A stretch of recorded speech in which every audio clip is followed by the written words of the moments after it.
Sa pananampalataya, mga kapatid at mga kaibigan sa ating mga taga-subaybay, baka may nanonood na naka-experience na lumayo sa Panginoon. Napanood mo ito, hindi ito aksidente. Baka ito'y paraan ng Diyos para bumalik tayo sa Kanya. Kung meron pong mga kapatid sa atin na makakapanood nito, na merong ugaling balat sibuyas sa matampuhin sa church, hindi po pwede yun, mga kapatid. Huwag ganon. Kamatayan lang ang magpapahiwalay. Nakakalungkot kasi sa dami ng iniikot-ikutan namin mga iglesia, isang dating kaanib, isang dating treasurer, isang dating diakono, isang dating elder, nagtampo, hindi na sumisimba. Anong pinagtampuhan? Hindi lang na sama sa nominating committee. Ano ba yan? Hindi na elect na elder. Ang mababaw. At meron pang isa, hindi na nagsimba dahil doon sa isang bata na ang likot-likot daw, takbo ng takbo pag may nagsisimba, daan-daanan dyan. Natisod sa bata. Dito na lang ako. Ayun, nawala na ng gana.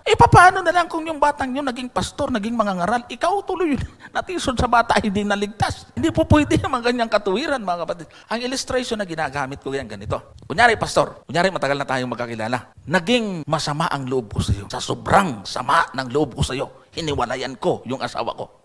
Tama ba yun?